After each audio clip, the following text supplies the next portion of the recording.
Hey, Shalom Israel. Welcome to another edition of Precept upon Precept. Late start tonight. I'm running behind. Thank you for tuning in like we always do. But before we begin, please subscribe to our YouTube page, share the feed. Let everyone know we're trying to get over 30,000 subscribers. We're still stuck, and we believe it's could be something with the algorithm, and help us out. And also, PayPal, lower right-hand screen, you know the drill.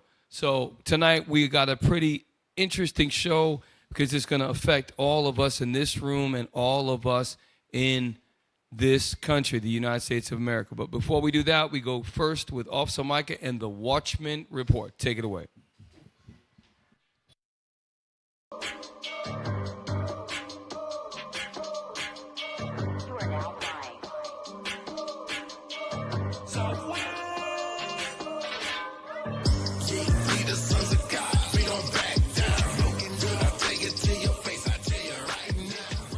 Hey, Shalom Israel, Most High in Christ. Bless. Good evening.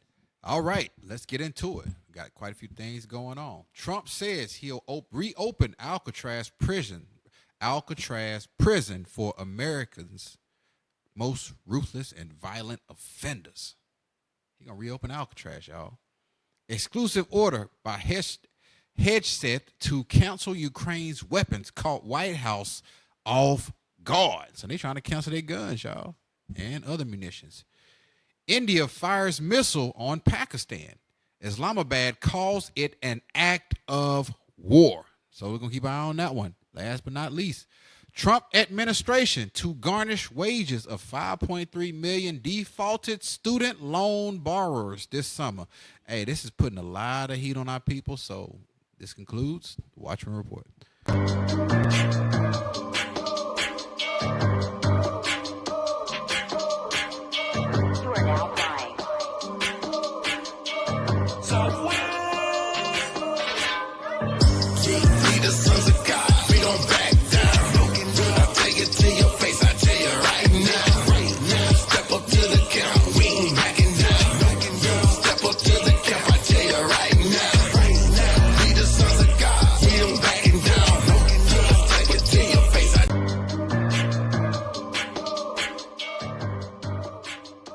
Hey, Shalom. Welcome back. Welcome back. Precept upon precept. Pull up the thumbnail for tonight's show. Y'all, don't sleep on what we're about to go over tonight, because everyone in this room, we went through it in 2020, right after February, March hit, and then the COVID-19 plandemic hit the U.S. and other countries. So take a look at tonight's, this is actually pretty cool. This is really cool. And AI, man, AI is friggin' the way that they program this. Let's take a look. Let me just tell you what I see, and then you brothers tell me what you see. So first thing first, you see the shipping containers. And that's what this is all about. We're going to get heavily into this tonight. You got the tariffs, and you got double stack shipping containers. And on the top row, it looks like you have the leaders of the first-rate countries. And they're looking down, and it's symbolic, because they're on top looking down, and it's funny because you have there's no one, but I can't, the people to the left, I can't. Those look like the workers, Cap. Right, yeah. Yes. Those are the workers. Yes, you're right. They look like the workers, and it's just a plain, like an open park lot. The workers like nothing to do, and then the leaders at top are looking down. That's pretty interesting how they did that. So today we're going to show you that problems at the port, because what we're going to find the next upcoming weeks, that we're going to have a lot of woes in this country, and we've all experienced them. So first thing, let's do this. We want to take a trip down memory lane. I know you can't blow the pictures up, but everybody in this room, upon precept, everybody at home, even some of your children, remember 2020 and 2021. We had a pandemic. Look, yep, don't open it up. So look, this is good. Yeah, this is fine. If you look at the man with the mask on, we all had to wear masks. I saw a white dude in a store try to buck up and take his mask off. They threw his ass out the store. That Esau wasn't playing games. So it says, man's hands in protective gloves, searching. And that's probably Walmart or Target, or these were super retail stores, and and by the way, a lot of these were Caucasian neighborhoods along with black neighborhoods. Okay? Scroll down. Let's get some more images. All of you went through this. This should be fresh on your mind, and we're about to go through it again. We're about to go through it again. Hopefully not to that level. Scroll down. Miss Laura, even Miss Laura, 65 years old. Look at her woes. She's struggling. These are real pictures. These are real pictures. I remember not being able to get toilet paper. I remember not being able to get sanitizer. All you brothers probably, because we all live in the same area, yep. And we had to go to other towns. Hey, listen, they got toilet paper over here. We had to coordinate. This is where we had to find things. Medicine.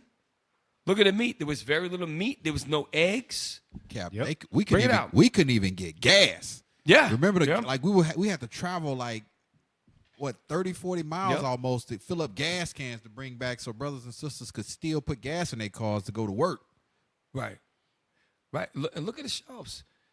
And this is the thing that we talk about. Scroll down a little bit more. I just want everyone this is done on purpose, because you know what happened, but you and I, him and her, we have to be prepared for this to happen again. And this is the importance, is just taking a stroll down memory lane of us understanding that as a people, we're going to have to come together. You can click on the next page. A couple of minutes to doing this. We need our own farms, even if they're small 1-acre farms, with fruit trees, with annual crops, with berry bushes, mulberry, blackberry, raspberry, blueberry. We need these. We need to learn how to dehydrate, how to can, preserve. And take the hit in New Orleans. We started with a gusto and we fade to black. And this goes to all of us. We're not doing what we're supposed to. We got some brothers doing quail, and that's great, and chickens and all that. But on a mass scale, we need to start looking into, especially chickens and your quails, because we can control them. Goats are harder to control. Sheep are harder to control. Cows, you need a lot of acreage. But chickens with eggs, quails with eggs, you can dig out ponds, and definitely fruit trees. And we need to create this. Okay, just look at this. These are all, and this is why I pulled this.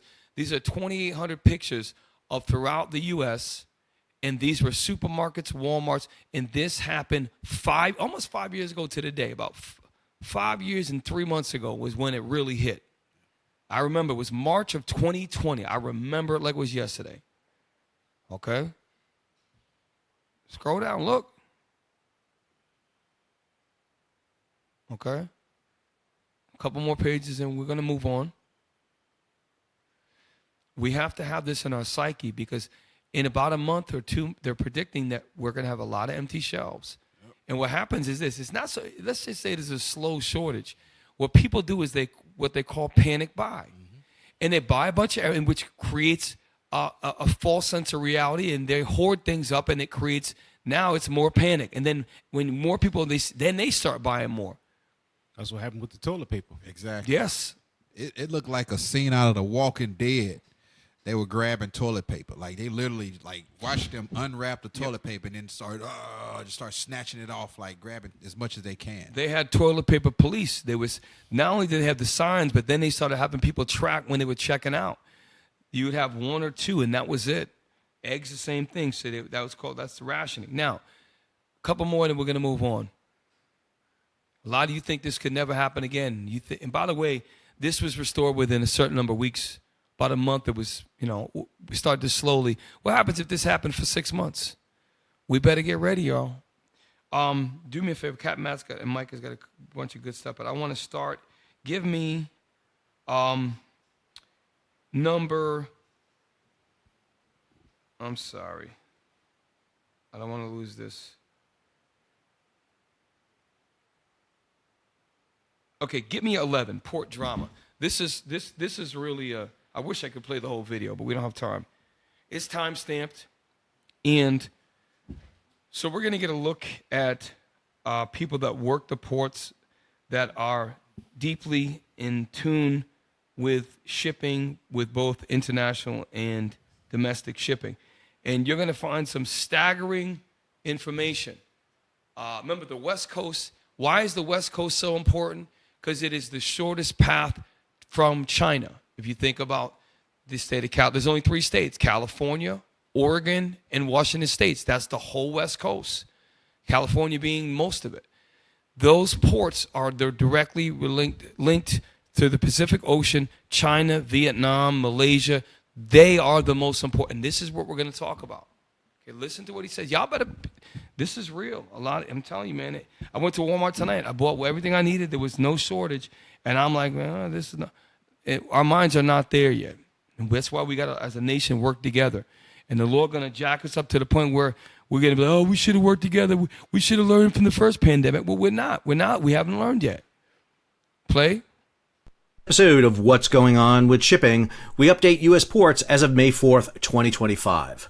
I'm your host, Sal Mercogliano. Welcome to today's episode. So we're doing these periodic updates on what's going on with shipping regarding U.S. ports because of the tariffs initiated by the United States against countries around the world, but most importantly, China, which is currently sitting at 145%. Not for all goods, but largely 145%. Now, there's a lot of information floating around out there on mainstream media. So real quick, so I'm listening to this guy. Look at this. He got sailboats in his shirt.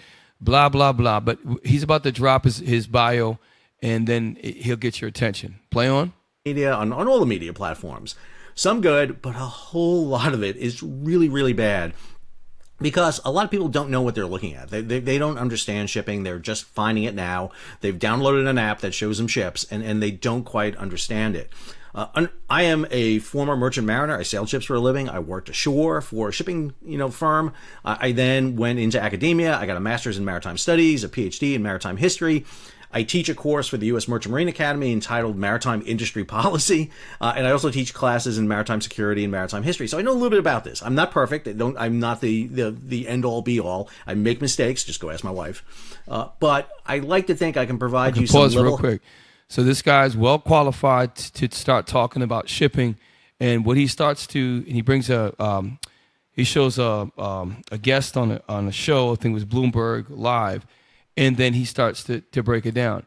We are really this month coming up. Like I hope I don't think no one's really paying attention, and the reason why it hit me is because the brand of toilet paper, which I always get, which is never a problem.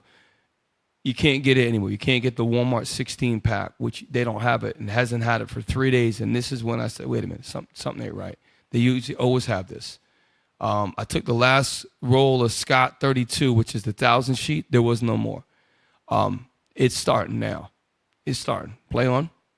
Assessment, and more importantly, I'll link you over to sources that you can go to verify what you're seeing out there. But today what I want to do is look at an interview done by Gene Soroka, the executive director of the Port of LA, a consummate professional. The executive director of the Port of Los Angeles.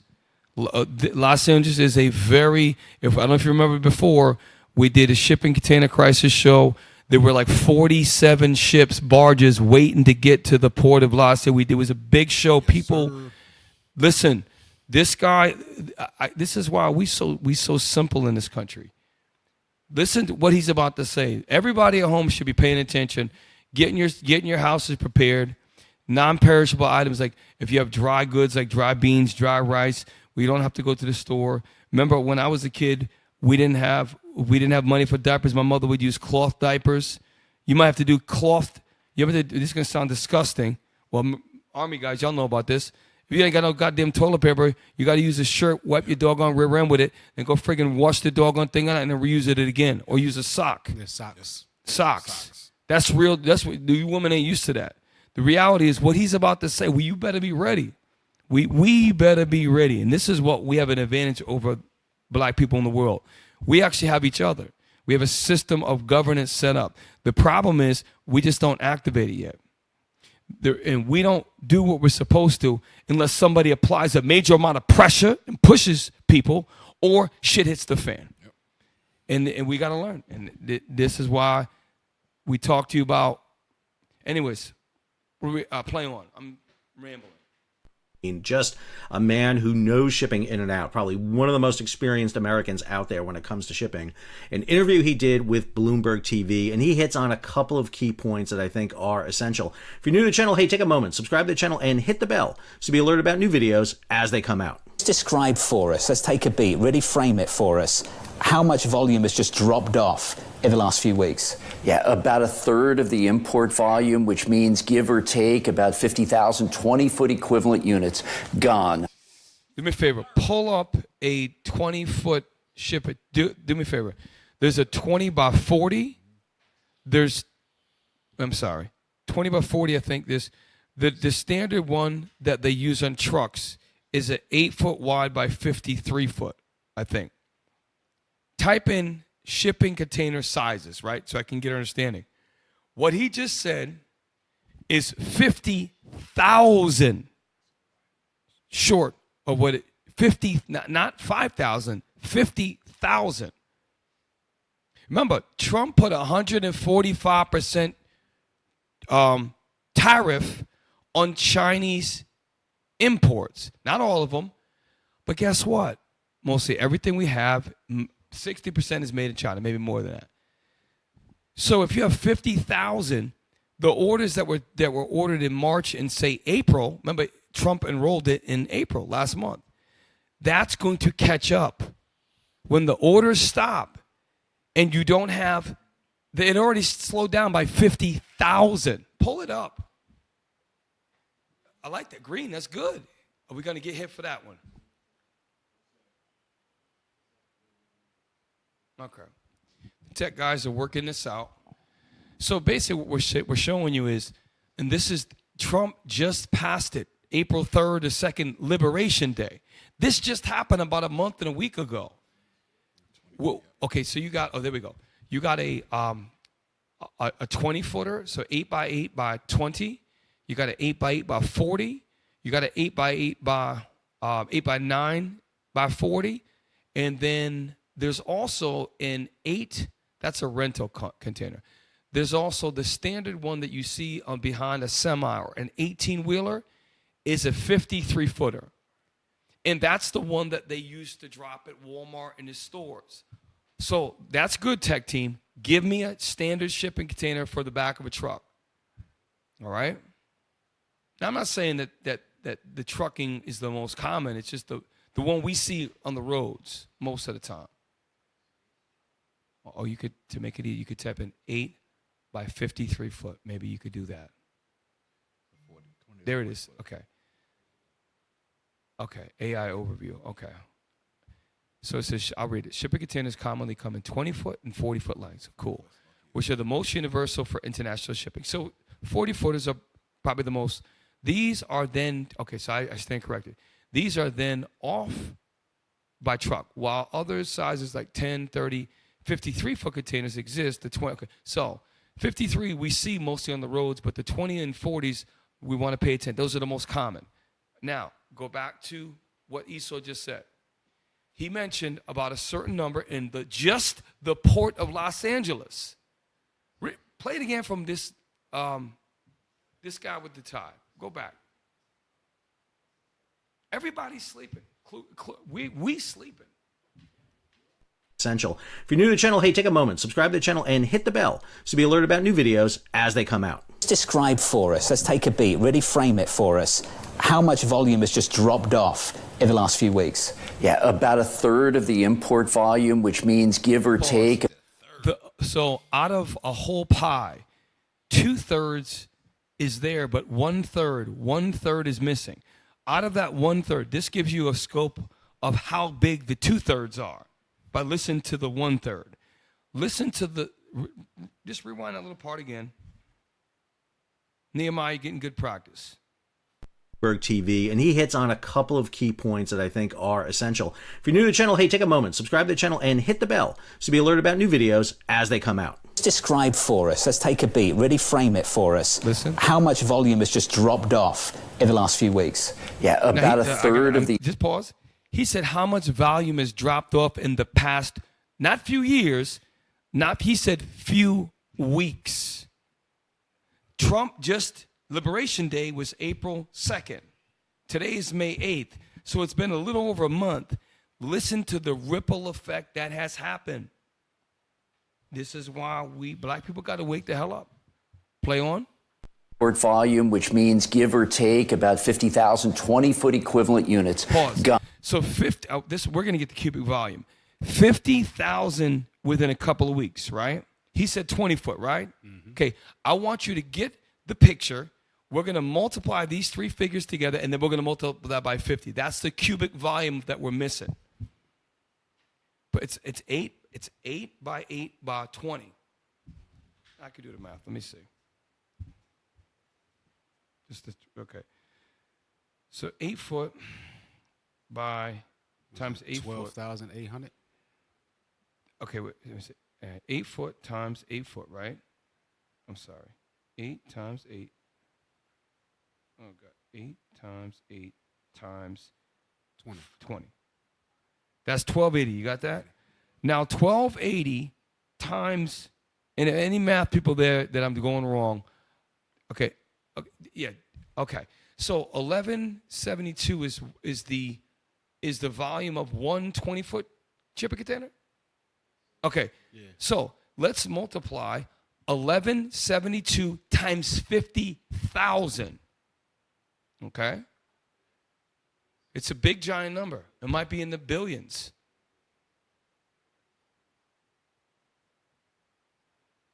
I got it. So that's it. It's only 58 million. 58,600,000. Okay.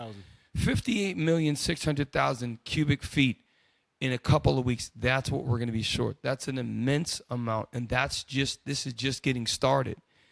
So this is why it slowly will be the toilet paper, then this. And as the trade war looms on, that's when you're going to start seeing more and more. And then they have to raise the prices. It's going to be a staggering effect. Play on.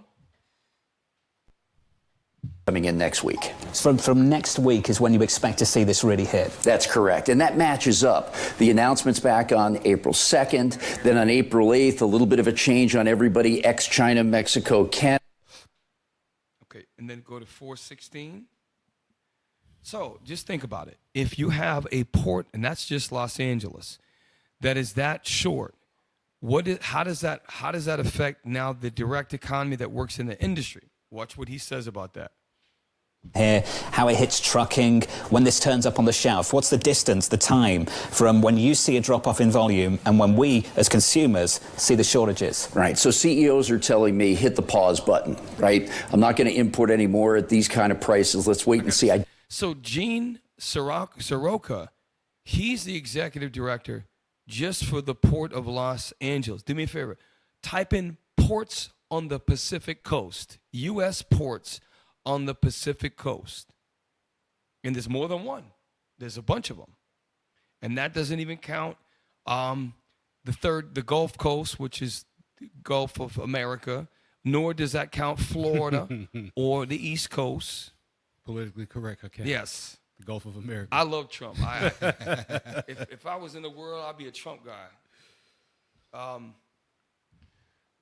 Okay. So you got the Port of Los Angeles, Port of Long Beach, that's Cali, Port of Oakland, that's Cali, Port of Seattle, and Port of Tacoma's Washington. I thought they had one in Oregon as well. All of the major ports are on the Pacific Coast. Wow. Well, not all of them, but the major ones. There's 1, 2, 3, 4, 5 of them. Yeah. Jeez. So, and to your point, Captain Matt, if that's the director of just Los Angeles, which is probably arguably the most important, but then there's also directors of Oakland, Tacoma, and other major ports. And if they're having a shortage of 50,000 20-foot shipping containers in a couple of weeks, what about the other ports? Mm-hmm. And this just happened April 2nd. Again, we're seeing rich people that got money, that and Caucasian, they don't have to worry like we have to worry. We are going to be on the receiving end of all this. This is why the Lord said, give me Zephaniah 2:1. We read it all the time. And they give me Acts chapter 4, verse 23. This should wake us up to realize we've got to unite. And I'm talking about brothers and sisters in IUIC. We've got to do better within the body. All of us. It's the book of Zephaniah, chapter 2 and verse 1. This is probably as of late the most popular scripture that's read in classes. Gather yourselves together. Uh-huh. Yea, gather together, O nation not desired. Because before we did, we called ourselves a nation, and now we're desiring ourselves to come together. This is why we have things like the land fund. We came together, you faithful congregants that were outside the U.S., in the U.S., we came together and proved that. We also could come together, we can prove that we can start our own social medias and take it to the next level. We have editors, we're making movies, we're making videos. These are all things that are small things. Well, if we can do that, well, why can't we buy agricultural centers and develop them and turn into land? Well, the Father's not going to give us something big like 20-acre farms and that we can't manage 1 acres or half acres. We have to do these things, all of us. The Lord's telling us something. What's it going to take for us? 6 months where we can't get food. That's what it's going to take for us. This is a challenge to all y'all. Read on. Verse 2. Before the decree bring forth, before the day as the chaff, before the fierce anger of the Lord come upon you. We got to get it right because that day is approaching, and we're living in the last day. Chaff is the burnt up part. We don't want to be chaff. We want to be that righteous nation. Give me Acts 4. Yes, sir. The book of Acts, chapter 4, verse 34. Is it 30? Yeah, 30. Yes, go ahead. Neither was there any among them that lacked. So neither was there any among them lacked. What does that mean? That means was everybody got bread? Everybody had a little bit of something? No, there was very poor people, and there were people like Joseph of Arimathea, and you have them in your congregation. They've retired, they worked, they've got a whole bunch of money in the bank. And they don't have to disclose that, but they know they have that. They're going to have to do more. So it was all the poor brothers that were selling the land? No. Read it on. For as many as were possessors of land. Right, because many were not possessors of land, but many were. Read on. Or houses. And some had houses. Read. Sold them. And they did what? Sold them. They didn't sell their only house. Some people got more than one house. And the ones that had more, they sold them and did what they did with the money. And brought the prices of the things that were sold. Right, come on. And laid them down at the apostles' feet. They trusted in the leadership of that time. Why? Because the leadership made the decisions. That's why when you read the scriptures, it talks about the elders at the gate. Mm-hmm. You tell me all the old men were just sitting at the door of the gate? Hey, you can't come in. No, you can't. No. The gate means a position of leadership. They made decisions. That's why when Judith respected the elders and would go to, that's why when Bishop just went over it. That's why in Susanna, they literally believed them two evil niggas because they trusted the positions of a leader. That's neither here or there. And Daniel showed up and made them realize that they was evil as hell. The point is, read it again. And laid them down at the apostles' feet. Come on. And distribution was made unto every man according as he had need. That's Zephaniah chapter 2, verse 1. We have to come together. I hope that you all pay attention and we don't have to learn like we did in 2020. The shelves are going to be empty. By how much? By when? We don't know, but pay attention. This is one executive, Gene Siraka. How come this guy, this should be talked about all in the news. There's 50,000 shortage at one port of 20-foot shipping containers for the last couple of weeks out of one major port. That's a lot of goods if you think about all the volume that comes in one container. And much of it is from China. So just be mindful, all right? Play on. Oh, if it's going to be 2 hours, 2 days, or 2 weeks till I get some clarity. Then hiring off the table for right now. Capital investment, pause. And the retailers are telling me that realistically, with even the 10%, I'm going to have to pass it on to the consumers. Again, I think Gene's assessment spot on. You're seeing this issue. So companies are holding, basically shutting everything down in terms of capital investments. There's labor issues. Where this is going to hit first, in particularly, is going to be in transportation. Particularly, you're going to see a slowdown in the U.S. ports. We're seeing it already on the West Coast. Seattle is not closed. Tacoma is not closed. You got people posting that like crazy. It's not happening, but there is a slowdown. I had posted a picture the other day. A friend of mine ship coming out of Shanghai, and it's lighter loaded than usual. That's what we're seeing. We're going to see a slowdown in dock workers in their ability to get work on the docks, and more importantly, short haul trucking and long haul trucking is going to be the ones. Bring it out. Hold on. Here we go. Here we go. We've been telling brothers, hey, you might want to try to find a different trade, because the first thing that they hit are the brothers grabbing those loads. Yep. That mindless job stuff gotta go. Drive with no brain from point A to point B, dropping stuff off. Logistics is the first thing to get hit. It's the first thing to get hit. Brothers need trade jobs. You understand? The tradesmen will run the world. Your plumbers, your HVAC men, your electricians, your mechanics. All right? All of that stuff, that's what's going to run the world. And then that's going to slow down eventually, because they get the supplies from logistics. But logistics is going to be the first people to feel it. That's a hell of a point. And he brings it up. So sure, you got two type. Y'all truckers call it home, daily, local, and over the road. Mm-hmm. He's saying it's going to affect both. Why? Because let's say, for example, there's 50,000 that come in. Well, maybe some could take 2 of the containers if they're 20, but most of it is if it's 1. So that's 50,000 less. Let's just say I'm wrong and it's 25,000. Let's just go 2-to-1 ratio. 25,000 less loads. What does that do? There's less work. That means they can lower the price because there's more truckers trying to get that load. Ding, ding. This is a problem. And this is why I've been a staunch advocate for years. Brothers, keep your debts low. Get cars that you can pay off. I talked to this one brother. I was in San Antonio over the weekend. Him and I had a pretty heart-to-heart. The cat's got a $750 truck payment. I said, yo, what do you use your truck for? Do you use your truck to make money? He's like, no. So what are you doing? Just going to work? I said, do you need to haul something? He's like, no. I said, why do you even need a truck then? You get your car, and it's paid for. You don't have a payment on it. Now your insurance will not be quite as much. That's less of a bill on you. Then you get a house, condo, whatever, land, dump money on that so you can own it. Now you have a car you own, you have a property, get some land if you can. I know some places they don't have, it's harder to do that in the city, but get a piece of land, start growing your food, start doing these things. We have to do these things. It's not an option. If you can afford a new car, get one you can, and then fix it and take that money and get something that is going to be tangible. Okay, we have to get ready. We almost done. Play on. We're definitely going to see that. Interesting enough, we're seeing an uptick in rail right now, which means a lot of cargo is being put on rail to move, and we're seeing the truckers really.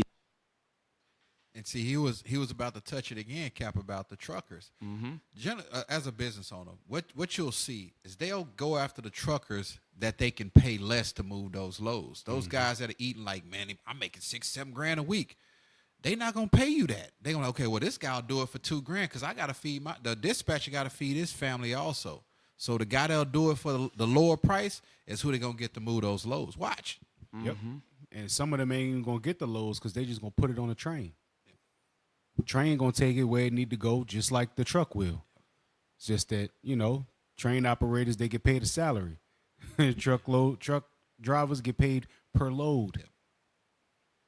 Hey, look, let's go to number 5. I want to revisit this because, again, I want to take our minds back to 5 years ago, a little over 5 years ago. And in 2021 was also as well, came in waves. Let's look at again with something that they created and manifested and played on people's fears. You got people wearing masks in their own car, which didn't make any sense to us at all. None. I caught myself doing, what the hell am I doing? Why do I have a mask on in my own car? Nobody else in there with me. There was a mind. They played mind games with the people. This is a local news station. This is 5 years ago. Play. Pandemic causing chaos at stores. We've all seen the photos. Many places across the city struggling to keep those daily basics. And I mean basics, too. Max McGee live at Canton Crossing with how people are adjusting. Max? Yeah, Rick and Denise, we've traveled to multiple places in the county as well as in the city, and it's just safe to say Marylanders are just trying to do everything they can to protect themselves as we learn more about the coronavirus. If there's one thing in common with shoppers across Baltimore, it's like everybody just came in and wiped out everything. I haven't seen hand sanitizer So, anywhere. real quick, I want to pause. So, this is Baltimore, Maryland, which is the Northeast. The same exact thing happened in New Orleans, Louisiana. The same happened in Miami, Florida. The same happened in Los Angeles, California, Chicago, Illinois. It hit every part of the United States, not just the regional, not East Coast, not this. Everybody got it. They controlled what happened. And this is going to happen. And how is this being controlled? China's not implementing this. Donald Trump and the United States government is causing all this. Just like they could have stopped the pandemic. They're causing this. Now, what is my opinion about that? I think that they have to do something to change to a digital currency like they have in China, a central business digital currency. They've already stopped producing the penny. That was the first step. Many places you go to an airport, you cannot buy with cash. I went to, sorry, so we don't accept cash. Excuse me? No, you have to have a card or you have to have Apple Pay. Pretty soon, a credit card will be obsolete. Everything will be on your phone. Everything will be a scan, a beep. Everything is going to be that. And eventually, money is not going to be needed anymore. And they need something to cause the Great Reset. That's my opinion. I hope I'm wrong. Well, no, Cap, you ain't too far off, Cap. You are not too far off. Donald Trump called this thing what's going on right now. He called it a good thing. Yeah, because pull that. I think you posted it. Pull that up. I think you have an article on that. Yeah, get article number 2. Was you finished with this one, Cap? Yeah, I'm done. Because to the captain's point, you got to really look at it. He's going to start garnishing people's wages for student loan debt. It's some people that have, okay, let's say your mortgage is $1,500. And there's some sisters that racked up like $118,000. I was watching a video. They racked up like $118,000 worth of student loans. That's a $1,500 a month payment with 7% compound interest. Mm-hmm. If they garnishing your check and everything is digital, what money do you have to buy food? Yep. It's a perfect attack. It's coming. But then the big auto industries and corporate got bailouts, and they can just file and they just close chapter and then reopen another name. They have protection, but this is why hey, we got to learn. And some of us in this room, I know I owe student money still, and I got to get that. That's tough. I know many people that are going through the same thing, but we gotta get in compliance. Unfortunately, we have to do what the laws of the land say. And y'all can we have to set up a payment plan. Lord's will, most high have mercy. Cat. Yeah, so let's read this. Trump says that ports running empty is a good thing. Now, how in the world could this be a good thing? Can we get back to the article? Thank you. Appreciate you. President Trump called the slowdown at U.S. ports in the wake of his tariffs on China going into effect a good thing. Go ahead. Why it matters. West Coast ports warn of plunging cargo volume with likely far-reaching economic effects in the weeks and months ahead. Far-reaching economic effects, meaning it's going to hit every facet of the economy. Now, yes, parts of the economy are going to get hit first, but everybody eventually is going to feel it. Read. Driving the news, Trump falsely suggests that dock slowdown is a positive sign for the U.S. economy. Why? We're seeing as a result that ports here in the U.S., the traffic has really slowed, and now thousands of dock workers and truck drivers are worried about their jobs. Now, why the hell would that be a good thing? You are supposed to be the leader of the people. You're supposed to have the interests of the people. Want to know why? Because with all of those tax cuts and all of your companies that all of y'all own and all of these rich people, you're not rich by yourself. You're rich off the back of the poor. So if the poor can't buy anything, how are you going to make money? That's idiotic. Read on. Okay. One reporter said in the Oval Office on Thursday, that means we lose less money. This is all this dude gives a damn about. That if the ports slow down, that means we lose less money. That means that everything stays in house. But here's the thing. You didn't train the people to make things in house. Right. We wasn't trained on how to make this here microphone. We wasn't trained on how to make the chips that go into the automotive industry. We wasn't trained on knowing the elements and how to do all of these things. Y'all outsourced it for years. You said, let the Chinks do it. Let the Chinese do it. They'll do it. They're really good at math. They got jokes and stuff like that come on sitcoms about how smart they are at math and this, that, and the third. And now it's coming back to bite you in the biscuit. Why? Because you didn't plan for stuff like this to happen. You didn't ever think that, oh, snap. It looks like they about to pass us up economically. Oh, we got to take that back. How are you going to take it back and you unprepared? And that's what NAFTA, the North, pull up NAFTA, just a quick Wikipedia. Yep. And North American Free Trade Agreement. There was a mass exodus of industry, factories, manufacturing plants, and whole industries that literally left the United States. And they left and made it more American owned because the labor and the cost of production was so a fraction of the price, which they should have, Captain Matt is right. They should have did something. They should have not allowed it to happen. Vittles are cheap. When you read Ezra, second Ezra, vittles are cheap. And it's to the point where they allowed it, well, God allowed it to happen like that. Read that. North American Free Trade Agreement established a free trade zone in North America. It was signed in 1992 by Canada, Mexico, and the United States and took effect on January 1st, 1994. And a lot of companies went to Canada and Mexico. And this is what Trump is. It's like a sinking ship. Trump knows it's sinking. We know it's sinking. The U.S. knows it's sinking. And they're trying to do everything they can, but there's nothing you could do to save. Babylon is fallen. Babylon is beginning the fall. Now, perfect segue before we go to break. We're going to break soon. Pull up number 9. Cool. Lena Petrova. She's going to talk about what we've covered multiple shows about. There's a term they use, de-dollarization. That's not talking about the yen. That's talking about the U.S. dollar. What is de-dollarization? Basically, it's the U.S. dollar is being devalued. She's going to break it down. I really want to watch this whole video, but let's just do the first 3 minutes.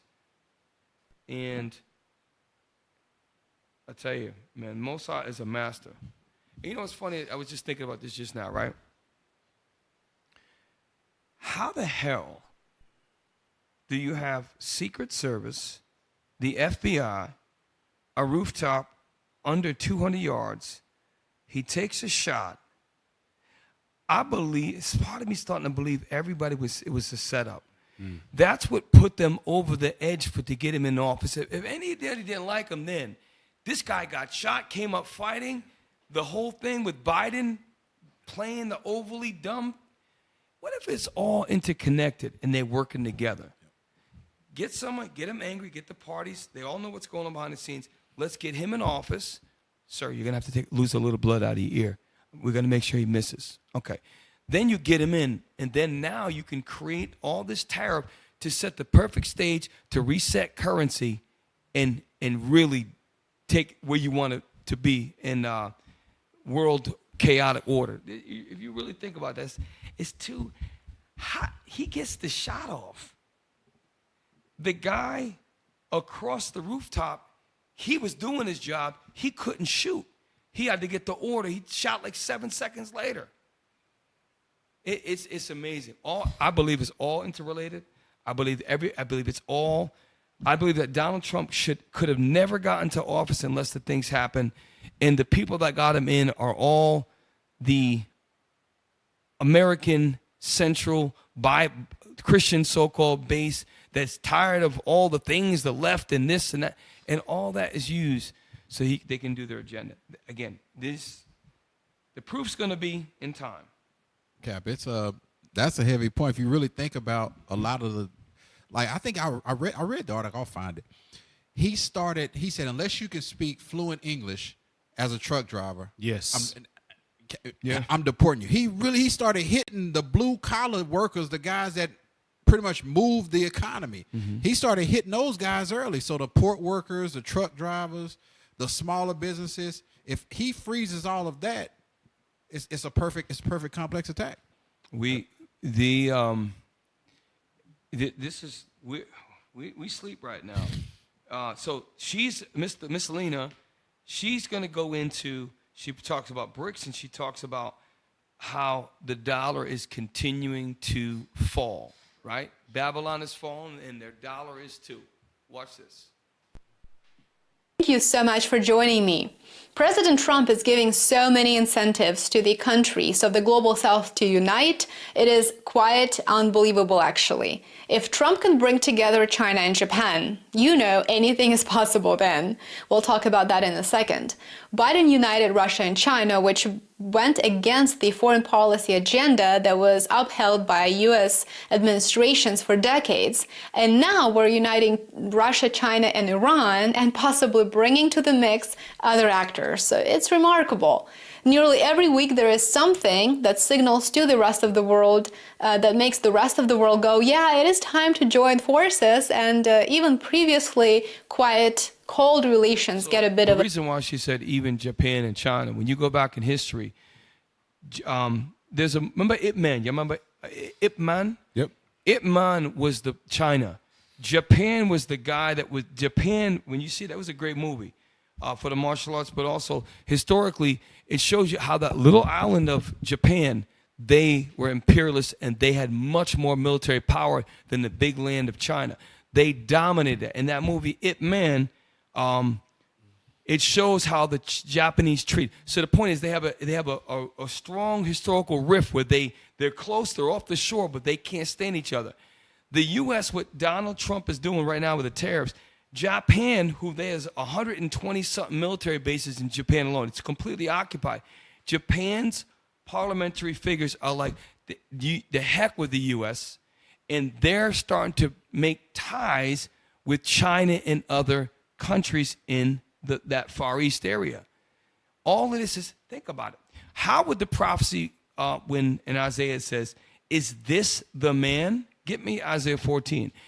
How would, if this, the greatest country in the world, right? Donald Trump, the United States, if that's the greatest country how would all countries look down upon it? Even the ones that it fed, like it feeds Japan. It fed Europe. It fed Europe and other white countries. How would they? Well, you blow the Nord Stream pipeline, you take away their livelihood, you make things very expensive. And that's what in Revelation 17 it says, and the 10 horns shall hate the whore. Japan is now looking to trade and build relationships that it was formerly destroyed with China. This is the Most High setting everything slowly in order. Read that. The book of Isaiah, chapter 14 and verse 16. Listen to this. They that see thee shall narrowly look upon thee. Because they used to greatly look upon thee. Like, wow, America, wow. Don't mess with them. They got the aircraft carriers, bases everywhere. Oh, man, I want to stand up to them, but what can we do? Read. And consider thee, saying, is this the man? Is this guy? Read. That made the earth to tremble. Why? Nuclear bombs, all that. The military might. Read. That did shake kingdoms. And he shook every kingdom. Read. That made the world as a wilderness. And that's the point. He takes whatever he wants. Strips it. Read on. And destroyed the cities thereof. That's the point. Look what they're allowing them to do. Now, all of these pieces are coming together. And I'm going to tell you right now, Babylon the Great is not going to go out with a bang. So what do? Trump's talking about, I want to build the Golden Dome. I'm stopping funding to the Ukraine. Let's create tariffs so we can recreate industry, bring the car companies back. I got the biggest chip company. I got a $500 billion deal. We're going to make America great again. You do that when you're falling and sinking. It's the last effort. Like, there's a movie with Sean Connery. It's a movie where it's a snow scene, and there's a tiger. And I don't know if he's hunting a tiger, but it's an old tiger. It's at the end of its life. And I don't know if it's true, but they said that tigers, before they're about to die, they become fierce before they die. Babylon the Great is on the way down. And God allowed Trump to come in. He going to tighten everything up. He's going to try to make America great again. And everybody going to go against this country. You know what would be crazy, what would actually be good, beneficial, is if you didn't tax your lower class people. Yeah. Now, what I mean by that is we just saw that he's going to tax all of the people. He's going to garnish the wages of people that have student loans. You want to make America great again. Okay, if you have student loans, you know what you can't do? You can't go back to school because you can't take out another student loan until you pay the one that you have. You can go back to school, but you have to pay it out of pocket, which a lot of people can't afford. If you gave them the opportunity to not have to pay those things back, they could go get educated so the workforce can actually be good here. You can't create something out of nothing. That's how you know that the Lord is behind this. He's molding the minds of the kings. The scriptures say that the heart of the king is in the hand of the Lord. He's like a zombie right now. All of his moves are wrong. Right. All of his moves are wrong, but he swear he right. Right. And that's goes back to the Most High doing this, because Pharaoh thought he had all the right moves, even when his advisors are like, yo, Pharaoh, you remember all them frogs, right? You remember all the things that happened? Their God did that. They left. We let them go. Why go after them, Pharaoh? Shut up. Let's move out. All that was going on. The Lord put it in that, and they had to obey Pharaoh. Same thing. The Lord put it in Trump's heart, and the men around Trump, say this, do that, do that. It is the economist and these people that really understand international trading, shipping, global commerce. They're like, this is stupid, but he's still going to do it. And Captain Michael, you put something up and said, I think it's the last one, that Trump is not backing down from the tariffs. They capped that video. It was like 2 seconds. They said, Play that before break. Play that. And we'll actually, I want to come back to her after they play that. I can't find it. I'll find it. I think it's the last one. I just saw it. Find that, but then play the rest of the Lena. Yes, it's the last one. It's like at 1:15. It's quite great. It is surreal, actually, how fast this is happening. You might recall that in my recent interview with a BRICS expert, Yaroslav Lisavolek, he noted that during his visit to Brazil this spring, just a couple of months ago, for a BRICS meeting, joining forces to counter President Trump's tariffs was on top of the agenda for the BRICS bloc. So it is definitely happening. There's a lot going on behind the scenes. Now is a unique opportunity. And of course, the trigger coming out of the U.S. could, in a way, be, you could say, a blessing in disguise, in the sense that, it could be finally one of those factors that pushes the global South towards greater coordination in terms of trade policies. Well, this week we have a new dose of reality check. In a significant geopolitical and economic development, China, Japan, South Korea, and the 10 members. This is big.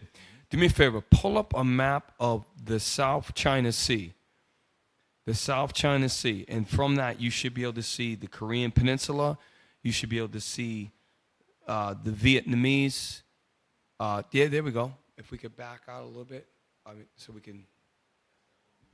Can you shrink it a little bit? It's good that you blew it up. Can you go down a little bit? Okay. All right, so when you look, that's the South China Sea. If you look at the bottom, you see the Philippines, bottom right. I want to see Japan, and I don't think we can see Japan from there. No. Those are all the provinces in China. Do me a favor, get a map of Asia. of Asia. That'll show, yeah, because so if you think about it, what do all these people have in common? Number one, they are the same forefather. They come from Lot. They are all have the mongoloid, the slanted eye, and they all share a similar culture, if you will. And guess what? They all live in the same geography. Esau has divided all of that. And now, because of his policies, they're like, I'm just going to talk like very stereotypical for a second. The white man has divided us all these years. But now he is terrible, forcing us to come together. Brother, I know we beat the hell out of you years ago and oppress your people. We are sorry. But think about this. Look at Japan, Tokyo, right? China, North and South Korea. Look at how close they are. Look at China. This is a distorted map, but it's Taiwan. Taiwan is the key for the chip industry. And that's why that little ass island that's next to the big country of China, the U.S. has sway there. Then you've got you have the Philippines. Then you have Vietnam, Thailand. Look at Malaysia, Singapore, all Indonesia. Indonesia is the fourth most popular island nation, with 280 million people. And guess what? I believe one of them, Indonesia, is now in BRICS. You got to understand what's going on. This is the South China Sea. This is the Asian corridor, if you will. And what about Asia? Because India is part of Asia. These are the Asians that have the slanted eyes, for lack of a better word. Those are China, Thailand, Cambodia, Vietnam, Laos, Malaysia, Indonesia, Philippines. They are all varying shades of yellow and light brown with slanted eyes. They share the same ancient relatives. North Korea, South Korea, Japan, all of them. Even Mongolia, they're a little funny looking, but South Mongolia especially. That is all, they're all coming together. They're all coming together. And this is what Lena is telling us. Why? Because of what Donald Trump is doing. Okay, play on. Of the Association of Southeast Asian Nations, or ASEAN, have issued a joint statement which underscores their joint goals to reduce reliance on the United States dollar. And yes, de-dollarization is not only going strong, but it is accelerating, and to increase regional resilience. This is a very important move. Although, of course, I'm sure we're not going to hear about it in Western mainstream media anytime soon. And that's the point where we have these shows. Because it's not being reported, and it's not going to be reported. This is why you have to search. You have to search and figure out what's going on. And what sparked the show is last week I went, and I normally get the toilet paper. It's a 1,000-sheet roll. It's a Walmart. Many of you buy it. It's the best value. And I couldn't get it. So maybe they just ran out today. Came back. It happened again. I said, all right, I'll have to spend a little bit of money and get the Scott brand. Scott's the same thing. Spend more money. I said, man, that's empty too. So I seen the 32-pack for $29. I said, let me grab that just so I have it. And that was the last one. This is the beginning. This is the beginning. We're going to see this. 145% tariff on China. We better listen, we getting ready to go to break, but before we do that, we're going to, Officer Yasser's not with us tonight. Shout out to Officer Yasser. We're not going to do the book review, but we are going to go to the break, come back for Kingdom Music, and then probably have a half-hour last part of the show. Stick around, y'all. Hey, tariffs is bringing problems at the ports. Shalom. Stick around. Hey, Shalom Israel. Most High in Christ bless. Why do you subscribe? IUIC New Orleans, subscribe. Go to our YouTube page. Help us to grow. Comment, like, share. What's going on? Make it happen.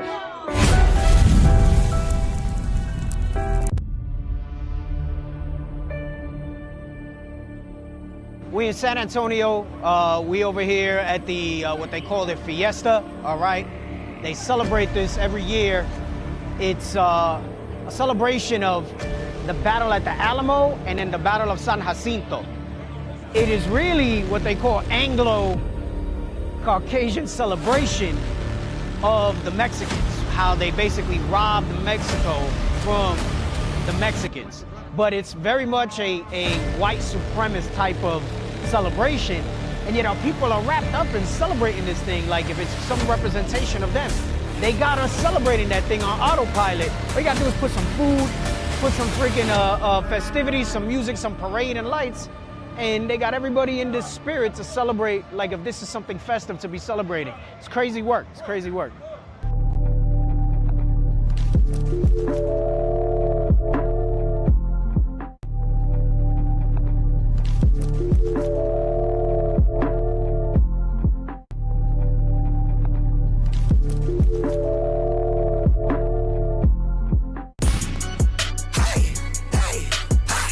Ladies and gentlemen, there's the King. Let's go. Hey, hey, 12. Hey, hey.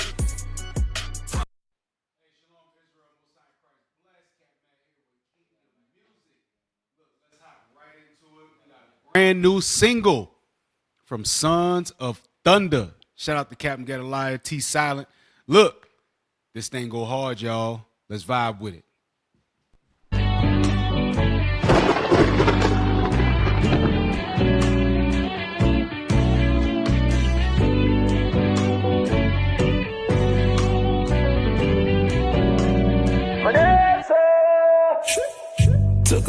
Took a minute. Yeah. About time I committed.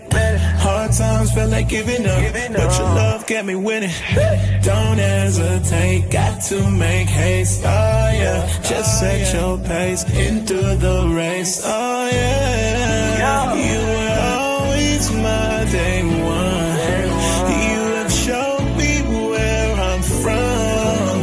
This is why I need your love.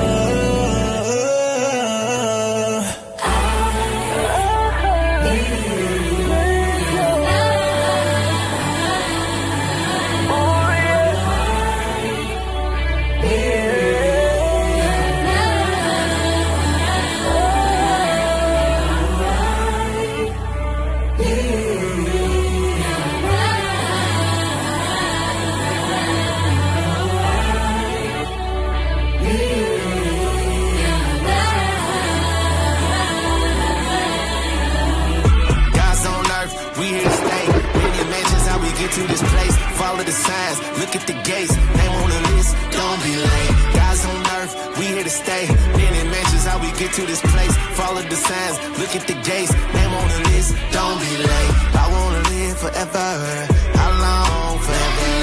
I wanna live forever, how long forever?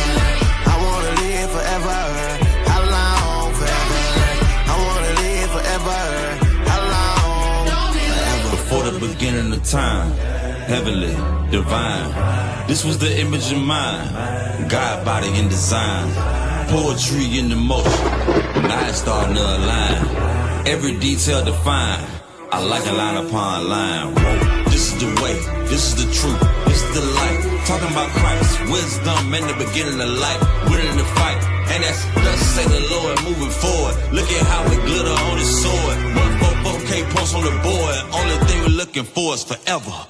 Guys on earth, we here to stay. Many mansions, how we get to this place. Follow the signs, look at the gates. Name on the list, don't be late. Guys on earth, we here to stay. Many mansions, how we get to this place. Follow the signs, look at the gates. Name on the list, don't be late. I wanna live forever. How long forever? I wanna live forever. How long forever? I wanna live forever. How long forever? I wanna live forever. How long forever? I want the glory. I want the grace. I need that wisdom to shine, illumination of the face. I need that forever love, the kind that never fade away. Cause I'm here to stay. Reach them golden gates. Now it's time, open up, let righteousness shine, fill up the cup. Cause I can't imagine a place that I'd rather be than to sit with the anointed king. Throne of wisdom, throne of power, no more rain, no more showers, awaiting glory, more than flowers, live forever, say it loud.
And that was visuals from the new single by Sons of Thunder Forever.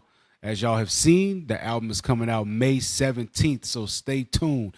The single is available right now, so go get it, put it on repeat, add it to your playlist. All right, let's get back to the show. Shalom. Ladies and gentlemen, there's the king. Let's go. Club. 12.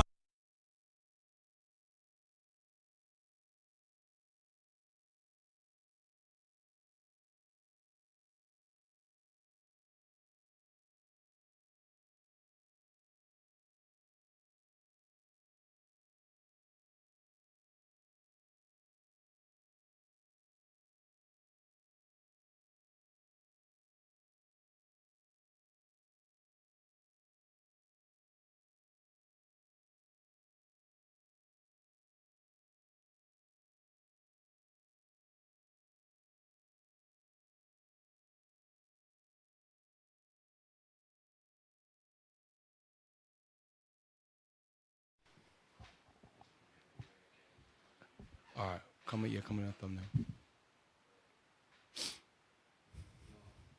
Welcome back, y'all. Precept upon precept. As you look at the thumbnail, if you're just joining us, hey, listen, there's problems at the port, and it's tariff woes. And if you look at the screen, you see tariff in metallic, tall lettering with double stacked shipping containers, and the leaders of the first-rate countries looking down. You see an empty, that right there, I get it now. There should be trucks right there. There should be people, ships should be cut. There's the water, right? They're just stagnant, and the people are standing around and waiting. And guess what? We're finding out that this is happening right now. Why is this important as Israelites? Because when the shelves go empty again, okay, we have to get our minds ready for what's inevitably to come. Let's pull that. This is what we were, before break, this was showing that Donald Trump is not going to back down. Y'all bring that out. Negotiations, you have to bring down your 145% tariffs. Are you open to pulling back your tariffs in order to get China to the negotiating table? No. Go back. You missed it. Go back. Substantive negotiations, you have to bring down your 145% tariffs. If he would do that ahead of this weekend's meeting, take a listen to what he said in the Oval Office. China says in order to have substantive negotiations, you have to bring down your 145% tariffs. Are you open to pulling back your tariffs in order to get China to the negotiating table? No. That's all we needed. He said no. And pretty much next question. He's not budging, so it is what it is. Nah, the dude ain't backing down. He really thinks, all right, to save America money, I'm going to make the poor people poorer. I'm going to stop all of the goods from coming in out of some false sense of we're going to do it ourselves. And then everybody else is going to pay us to be the manufacturers for them.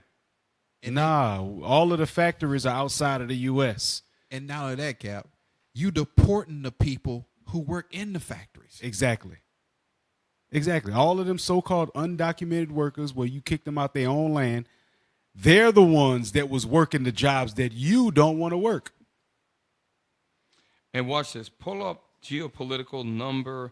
Actually, before we go to number 10, geopolitical, that's timestamp. Go to Trump taxes on movies made outside the U.S. You might have heard about this. Yep. You might say that's kind of corny, but this is Trump is really pull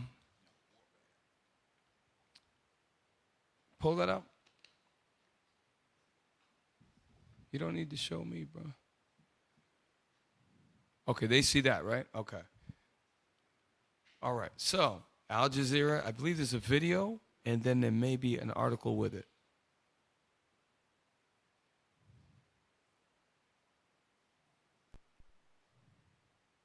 We're talking about a global industry that's highly competitive, but let's be clear here in terms of tariffs are bad for business and bad for consumers in whatever shape or form. We've been talking a lot about the wider trade environment. Now we're talking particularly about the film industry. But, ultimately the losers here will definitely be on the US side. This is an import tax effectively for US consumers and businesses alike. It affects everybody else, of course. But, the rest of industry will carry on in what they're doing. Nobody's trying to undermine the US here, but there is a rebalancing going on within that global industry overall. And I think the answer to this is to work together. Nobody wants to see Hollywood suffer, I don't think, here. But it is about working together, not working against each other. And this is why he ran on the slogan, "Make America Great Again." Why? Because it's falling apart. In order to make something great again, it's being destroyed or in the process of being destroyed. And he says that in many of his speeches. Pull up number, I think the article was there, but I think it was the same thing. You got to go back and click read more. I think it was said the same thing. If it says the same thing, we can move on. Let me see. Hold on, you missed it. I believe it's the same thing. Yeah. Yes, sir. Okay, no problem. Go to number 10. This guy's dry, but he is pretty thorough. This is Geopolitical and timestamp at 5:04.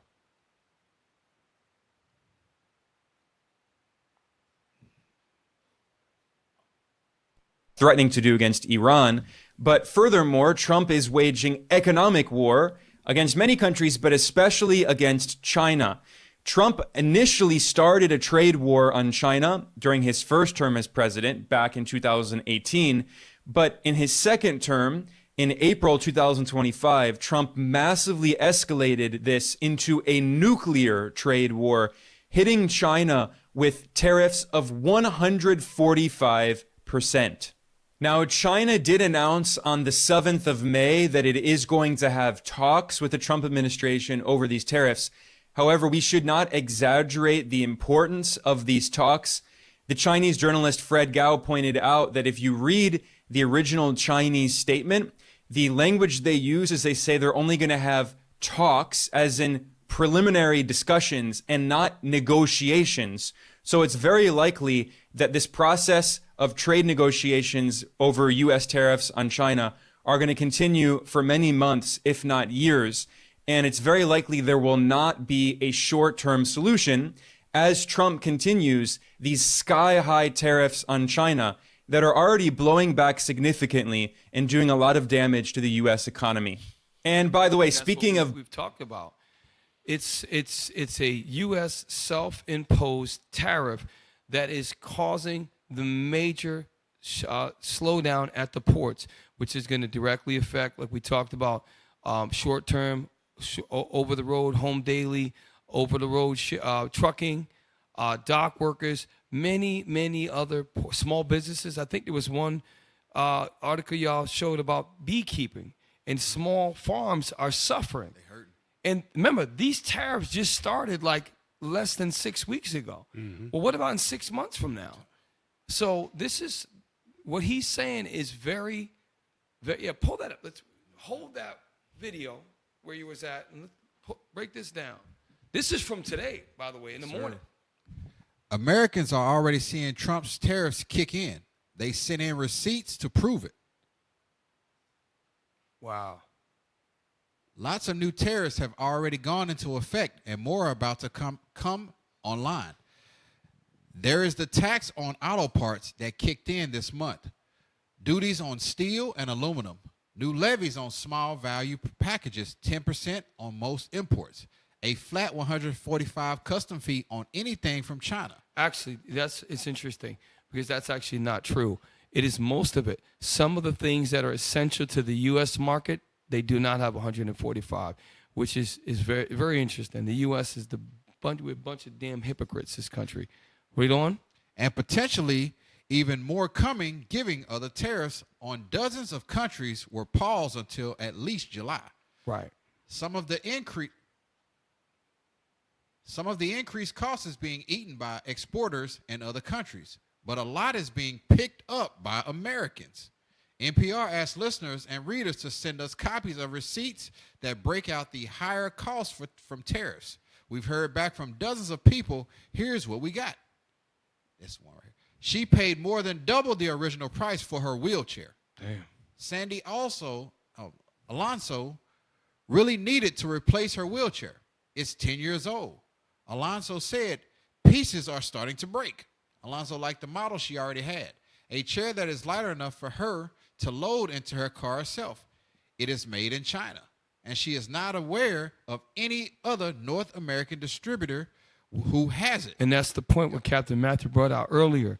When we as a country, but when the U.S. relies on imports, and you don't have the skilled labor, the wheelchairs you're going to produce from the very few companies are going to be much higher cost and fewer and far between because you don't have the mass production like China does.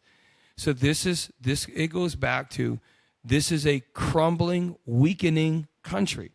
And the way you know is because when you have gender reveal parties, when you have parents are being lied to and not told that their child is interested in having genital mutilation to change their sex without parental. This is the decline of Babylon the Great. And you're seeing, once the moral standards, in the 60s, this country, blacks, whites, Hispanics, there was mostly husbands and wives, families, they sat down, they ate together. There was some sort of structure. It was courting, meaning before you went to see someone's daughter, you had to knock at the door and shake the father's hand. All that's gone away. And when that goes away, yes, the military is even stronger now, 845 bases. You would think all the nuclear weapons we have, but the moral decay of this country, okay, it shows it's imploding on itself. And Trump is trying to rise up with these tariffs in one last grandstand to try to save America and make it great again.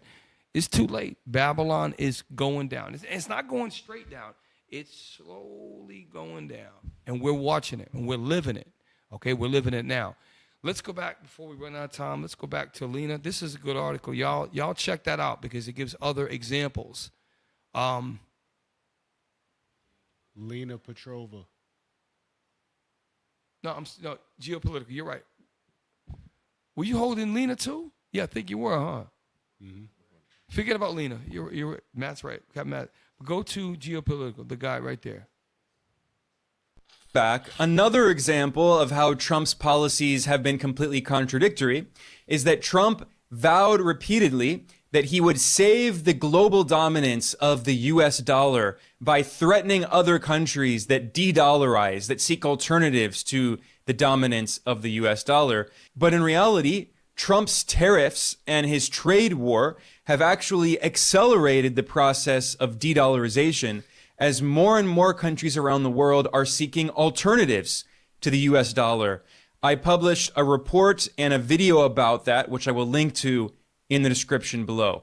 Today, I want to further explain how Donald Trump's very aggressive policies are in fact isolating the United States and helping to unify the rest of the world against the US, which again is deeply ironic because in his inauguration speech, when he began his second term in January 2025, he pledged that he would make the US the strongest, most powerful country in the world and bully everyone else around.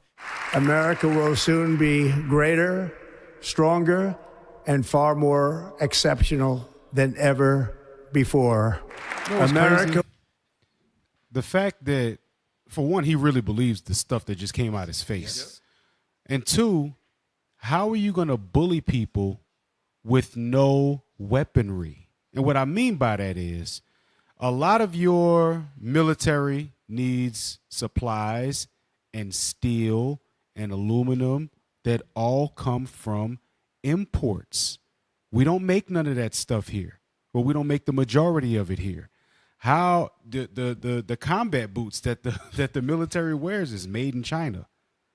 I mean, not everything is made in America. How are you going to bully people from, like, you're going to threaten them? Oh, you better use the dollar, and they're going to say, or what? Yeah, right. Where are you going to get your equipment to make more bombs? By the way, I'm cutting a third of the freight. There you go.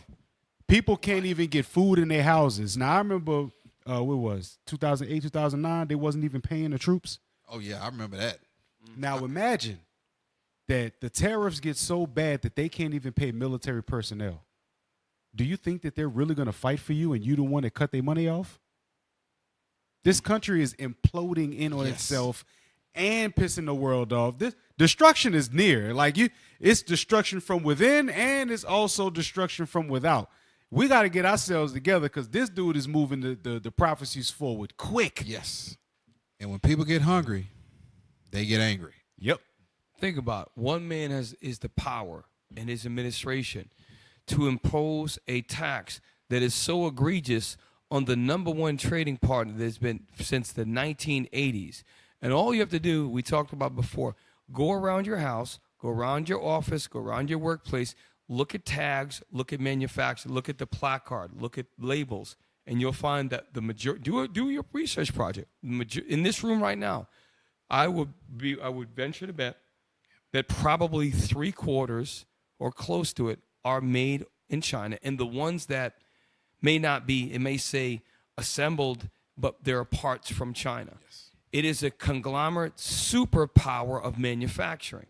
Why? Because they invested math, science, into their education system and try to elevate their people. And the U.S., through its military might, they have not invested in the education system of the masses. This is why you have, before when I was going to school, which even though it's still not too long ago, you had, if you did not go to the college route, you went to vocational school, vocational technical school, where they set you up for a certain, and that even started to fade in the late 80s and early 90s. But this is an empire that's fallen. We did a chart before where it showed at about 99, China wasn't even really close, about the year 2000. And you can see as you go through the 2000s, it shows you a graph. As you go through the 2000s, how China began to catch up, and then they began to slowly overpass. And China it rules the world when it comes to export and manufacturing, by far. What time is it, 11:30? Hey, Cap, just to like drive it home. Yes. So I was watching something online. It was, one of them influencers, they be doing all of their stuff, right? So they was talking about the new iPhone 17 that's coming out. And he was, in his words, flabbergasted by the price of the phone.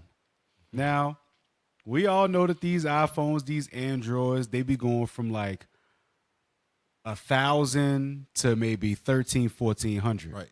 Right? The iPhone 17, he said he saw the price of it. It was for $2,500. Wow. 2.5K for a cell phone. If you can't see that the tariffs is hitting hard, look at the price of a phone nowadays. It skyrocketed. It more than doubled the regular price. And it's coming. It's coming. It's here. It's here. We talked about tax on movies. Did we finish Geopolitical? Let's go. I want to go back to that and finish that. Reclaim its rightful place as the greatest, most powerful, most respected nation on earth, inspiring the awe and admiration of the entire world. But in reality, this has only incentivized other countries to seek political alternatives and economic alternatives, just like Trump's tariff threats have also encouraged other countries to seek financial alternatives to the US dollar. Do me a favor, type in your search engine, BRICS News 2025, because we've done a lot of shows on BRICS, which BRICS is the foundation acronym: Brazil, Russia, India, China, South Africa. Then they expanded to more partner nations to include the most recent, which is, I believe, Indonesia. And they have a bunch of, they have full members now. Pull up, read that. Yes, sir. In 2025, BRICS, the group of Brazil, Russia, India, China, and South Africa is experiencing expansions and internal disagreements while navigating a challenging geopolitical landscape. New members like Egypt, Ethiopia, and Saudi Arabia have joined. Now, actually, this is where AI is wrong. Saudi Arabia did not join. So don't always trust in AI, 'cause sometimes we take it for as granted. No. Saudi Arabia was invited to be a full partner nation. They declined. Read on. But disagreements on key issues like UN reform and trade policies have emerged. Simultaneously, the bloc is facing external pressures from the U.S., which has threatened tariffs if BRICS pursues a common currency. Right, and they're threatening the BRICS nations, but the BRIC nations are coming together stronger. Pull up BRICS nations and partner nations, and it should give us a list. Why is it important? Because as the U.S. is imposing these tariffs, people are going to localize and come together and look for an alternative source of economic and political sanctuary. And Russia and China, India, they're all nuclear powers, and they all share the same region, which is parts of Asia. Then you have what we read the article before about.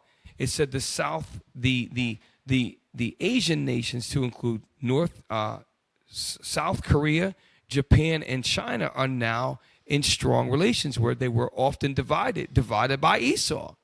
Now they're coming together. These things are happening because God is putting it and allowing Trump to do the outlandish, crazy things he's doing to set up the prophecies of Isaiah, of the other prophets to come to pass. Remember, get me Revelation 18:4.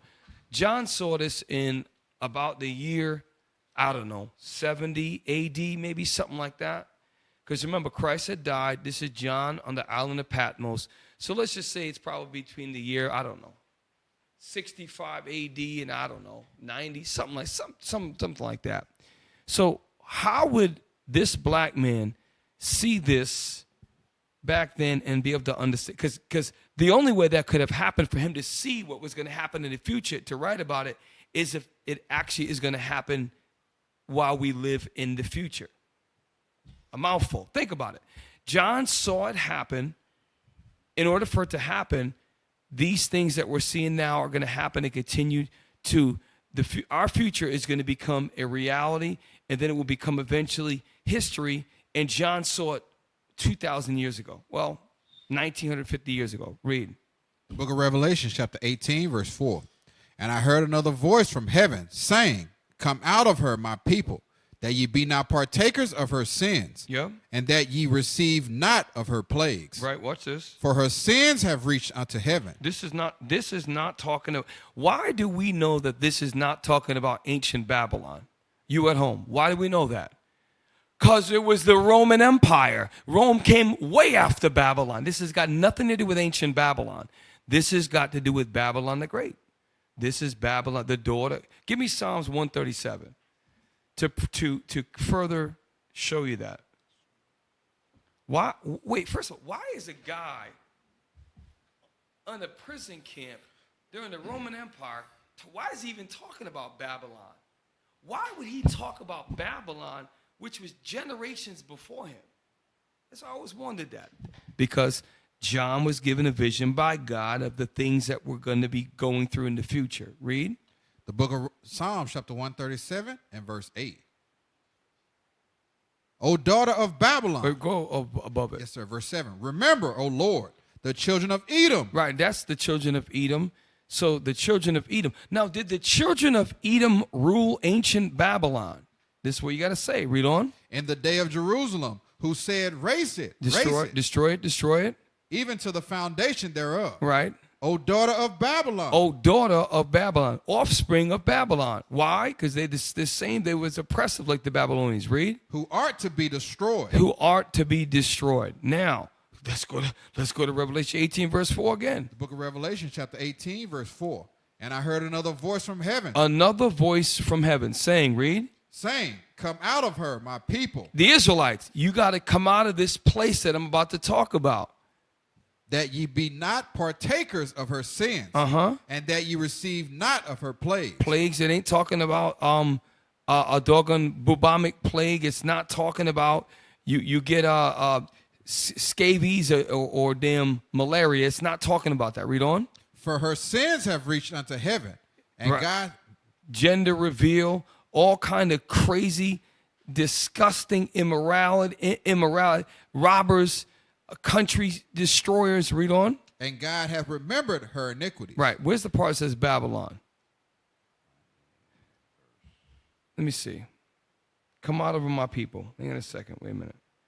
Go to Revelation 17. Hang on. Let me pull it up. Yeah, but I want to. I'm trying to tie it together, and I need to look at it. Read it. Let me see something. 18. Yeah, verse 2. 18 and 2. The book of Revelation, chapter 18, verse 2. And he cried mightily with a strong voice, saying, Babylon the Great is fallen. Again, why would a black man on the prison be talking about Babylon? It's not ancient Babylon. It's the Babylon to come. This is the point. This is talking about the United States of America. Watch this. Is fallen and has become the habitation of devils. Trump is a damn devil. These leaders are demon. You know how much of a demon they are?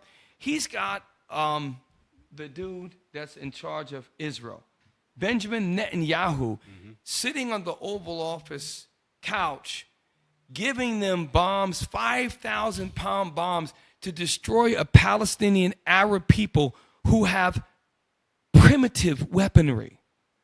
And they're doing it on social media, and they're being accused in international court, and they just say, we don't agree with that. They're killing them. I think they killed over 50,000. Pull up the number of people that died in Gaza. I think it's like 80. It's a crazy number. The number of people killed in Gaza during this war, whatever war the hell it's called. They've killed tens of thousands, slaughtered, genocide. Okay? It's a hell of a lot more than that. That's probably closer. Now, they report 55,000 people. Well, I don't know. I think it's much, much, much more than that. And that's just the people that died. There were many tens of thousands and tens of thousands of seriously maimed, permanently injured. And out of those 55,000, there are probably, I want to say half are women and children. So you have a man, this is why I'm showing you, these people are devils. They allow this. Even the Irish white people are like, this is wrong, this is terrible. Shut up. They can't do nothing about it. This Babylon the Great fuels the Israeli Jewish man in the onslaught. I read a quote the other day. It was heavy. It said, you have 140 million Russians. Excuse me. It takes 340 million Americans to protect something like 50 million Ukrainians from 140 million Russians. But then you have 1 billion Arabs asking for protection from 7 million Jewish people. That shows you the level of evil. If you pull that quote, you probably won't be able to find it. It was heavy. I just saw it today. There are a few million people called Jewish Israelis that are terrorizing an entire region because they're empowered by Babylon the Great. These are devils we're dealing with. Devils. Let me see. No. Yes, this is it. I butchered it, but watch. He says this, but then another guy took that quote and he said about, see if he talks about, this is a white, he ain't gonna say that. See if scroll down. Let's see what he says. Okay. So he says that. So he says 450 okay, I missed that. 450 million EU citizens should not have to depend on 340 million Americans to defend ourselves against 140 million Russians who can't defeat 38 million Ukrainians. That's that. But then the other guy comes back and says that why is it that 1 billion Arabs, or close to 1 billion Arabs, have to ask, I forget who they were going to ask, for protection against 7 million Jewish. Why is that possible? Because without the backing of Babylon the Great, it doesn't happen. You don't have these wars. You don't have these proxy wars. They would be done in an instant. I think, is that it? Let me see it. Ah, man. If you could find it, this just came out today. It was heavy the way they said it. No. Don't worry about it. Don't worry about it. We're almost done. Get me, go back to where we was at. Do we finish out? Yes, I want to. So the alternative that people are looking for is not just the currency, it's political refuge. It's also military strength. They know that if they align themselves with Russia and China, there may be some sort of future military. Like you have NATO with the EU, okay? Let me see the members. BRICS currently consists of 10 member states: Brazil, Russia, India, China, South Africa, Egypt, Ethiopia, Iran, and the United Arab Emirates. Additionally, several countries are officially designated as partner countries. Right. So these partner countries are potentially future new members. Now remember, the key to the new members are Egypt. The position of Egypt is very, very key. Why? Because it has the Red Sea as a border, which through the bottom, pull up a map of Egypt. This is why Egypt is so important. Because remember the Sinai Peninsula, to the right, is it to the left or the right, goes to the Red Sea, and it goes to the Suez Canal. I think it's to the left. Pull up map of Sinai Peninsula. Okay. Sinai Peninsula is near Jordan. If you could blow that up if possible. Actually, I'm sorry. Leave it right there real quick. Perfect. That's fine. So if you look there at the Sinai Peninsula, that triangle right there, and you can see that goes up to the Suez Canal, which they man-made all the way up to the Mediterranean Sea. Mediterranean Sea. If you look, zoom in more. I'm showing you where I'm going here. Okay, the Sinai Peninsula, Nehemiah. If you look at a clock, it's 12 to the top. No. See Jordan in the pink? The Sinai Peninsula is directly above the Red Sea. That's it right there. Leave it right there. So if you look, the Suez Canal goes up on the left side. Where Jordan meets Egypt, which meets Israel, which is the Gaza, the reason why they want to destroy Gaza is because that's the next shortest route to forge a new canal to the Mediterranean Sea. And when you do that, now if you blow that up, you took the power away from the Arabs, because now they got to come through Israel to get, all ships got to come through Israel. Do y'all see what's going on? Why are we saying this? Because Egypt, do you think that they kind of maybe thought that? You think that they're kind of smart? Why would Egypt want to become a partner nation and have the support of Russia and China? God is arranging all this right now. Okay, you got to see it. This is why they're destroying all these palaces. They don't give a damn about the Arabs. They care about the land they're on. They don't give a damn about them. It's the land they're on. It's worth trillions of dollars. Now, go to the other potential members. We're almost done. I'm sorry, partner countries, sorry. Partner countries including, come back up. Partner countries including Belarus, Bolivia, Cuba, Kazakhstan, Malaysia, Thailand, Uganda, and Uzbekistan. These are all partner countries. And scroll up for potential members. other potential members. Saudi Arabia, Turkey, and other countries have expressed interest in joining. So that's that de-dollarization. That is the political refuge that many people, economic refuge that many people are seeking. Now, okay, I think that was it. Go back to, I think that was all I had. That was all I had. Yes. Yeah, there was a couple of other things that y'all had on. Do number one. We didn't get to number one.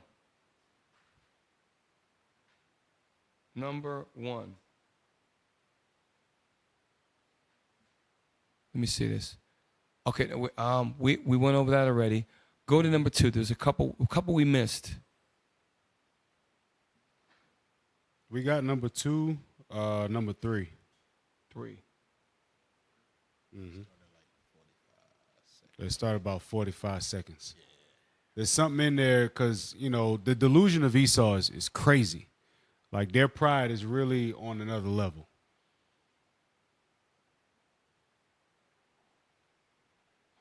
How concerned are you?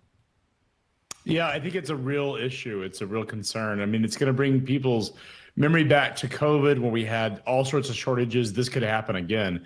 So really what's happening is companies have paused shipments into the United States. And in doing so, it means that a number of products will not be readily available and won't be in inventory when consumers go to purchase those things. Stop. So he said a number of companies have paused shipments to the United States. Why? Because these tariffs are not just affecting China. China is a major exporter to a lot of different countries. So just because you ain't getting it from China directly, that's what they call a supply chain. You have that because some people may buy it from China and then resell it. Yes. You have those middlemen countries that make a profit off of selling Chinese goods. And sometimes those goods come here. So if you're putting a tariff on them, guess what? Somebody got to eat that cost somewhere. That goes back, Cap, to the woman with the wheelchair. The reason that she couldn't get the wheelchair because they had to send it, like China was sending it through Canada. She had to go through some freight down in Tampa to get that because they were buying it from China. A smaller business was buying it from China. They couldn't get it, so she had to pay somebody else to get it. Yep. Play on. I want to play for you something that the Treasury Secretary Scott Bessent said on Monday when asked whether he had any concerns about shortages. Take a listen. Are you worried about empty shelves? Not at present. We have some great retailers. I assume they pre-ordered. I think we'll see some elasticities. I think we'll see replacements. Stop. So he said, I don't think there are going to be any empty shelves. Not at present. We got some great retailers. I assume they pre-ordered. I assumed they pre-ordered. So he don't even know what the hell he's talking about. Talking about, oh, there's going to be some elasticity. So those of y'all who don't know business jargon, elasticity goes into the type of product that you have. When you have an elastic product, that means that that product can be sold in various different places. So if they can't get it in one area, they're going to go to another area to get it. An inelastic product means that you got to get it from that source. That's a lot of times what we got when it comes to China. The stuff that we want, Americans ain't making it. They not making it. And here's the thing, Cap. They said a third back to Cap Shim's point, a third of the goods are not coming. So how the hell do you know what to order ahead of time? Yeah, because there have been times where I've ordered things from Amazon. I've ordered things that I normally would just order. It ain't making it to the house in 2-3 days no more. Sometimes the order gets canceled. Yes. You get that message, sorry, your product is late. And it never, I got that not too long ago. Sorry, your product is late, never showed up. You understand? So if it's happening with regular mail, regular packaging, imagine what it's doing to these industries, these companies that can't get what they need. Right. And let's just, as we're getting ready to close out soon, thank you for staying with us. We're going to go to 5 and 6, and I want to just, as we started the show, trip down memory lane. We all remember just the uncertainty. And then you went to the store, oh, they got eggs today. We take for granted the creature comforts and the convenience that we have. We need to become more self-reliant, and we can learn the hard way, or we can be proactive and start now. This is a grocery store. I don't know what city this in. This looks like a Walmart here. This is from 5 years ago. So this can very easily happen again, and the experts are saying we're on our way in the next month or so. Once it goes, well, guess what happens? Everyone starts panic buying. Let's stock up and buy 3 times, 4 times as much as they would normally buy, which when they panic buy, what do other people? Then everyone starts panicking and hoarding. And that's when you start to have problems. Play. Customers have been snapping up everything in sight. Store shelves nationwide are dwindling or totally empty, like at this Target near Washington, D.C. I can't believe what people are doing inside. Shelves are empty. It's like we're going to, I don't know where. It really is unexplainable. The sudden push for preparedness has stores rushing to replenish. President Trump urging moderation from consumers. This is President Trump from 2017. This is the 45th Trump presidency. Play on. You don't have to buy so much. Take it easy. Just relax. Many stores now limiting the number of high-demand items customers can buy, like hand sanitizer and disinfectant wipes. Kroger and Target increasing staff, while they and many other retailers like Wegmans, Safeway, Trader Joe's, Publix, and others are cutting store hours. They need the time to restock merchandise and to clean more thoroughly. This freezer section nearly bare. Here, produce gone, cleaning products low, bleach totally bought out. We just tried to, stock up on some of the dry goods throughout the week and try to get ourselves ready. Shoppers at this Florida Publix feeling lucky as they grabbed the last 2 packages of toilet paper. The rush for that product becoming a joke among some customers. I didn't buy any. I cannot understand why toilet paper was it's like gold for some reason. Just wash it behind, man. You got running water. I didn't even understand the toilet paper thing. What? While it's sold out just about everywhere, I did find plenty along with other essentials at smaller stores like this Dominican market in Orlando, Florida. In some places, the scarcity of staples such as pasta and soap causing chaos. Everyone, I think, is just in a bit of panic and, it's scary for everyone. Others are trying to stay optimistic. Sometimes you have to look out for your fellow man. You can't just pick up everything and don't leave nothing for somebody else. So we're going to close out with the next video. I believe it should be right after that. We played in 6-2? Okay. All right. I think we covered everything. I had some other stuff. It's just matter of fact, no, it's too much. Yeah, I got something for live back. What we're gonna do is, hey y'all, listen, real quick. If you look right here, right there, donate to the Booster Club. They're on a mission right now, and we're gonna be on missions throughout the whole year. This Passover, we went to all different countries. We thank you, Booster Club, for donating. Without your support, we can't do what we do. We have a lot of work to do, all 4 corners of the earth. So those who have more, you should give more. And you have to let the Lord lead your heart in that. So thank you for what you do. Thank you, thank you, thank you. So look, next we're going to Lord Back Attack. We're getting ready to close this show out. Stick around. Shalom. You can tell by my gait that I'm all in. You can tell by my faith that I'm all in. Front line with the truth, I'ma fall in. Even if it's a dead end, going all in. You can tell by the things I'm involved in. I can lose it all for my calling. If I die for the truth, it's a win-win. And going to the end, going all in. Going all in. Yeah, you can tell by my gait that I'm all in. You can tell by my faith that I'm all in. Front line with the truth, I'ma fall in. Even if it's a dead end, going all in. You can tell by the things I'm involved in. I can lose it all for my calling. If I die for the truth, it's a win-win. And going to the end, going all in.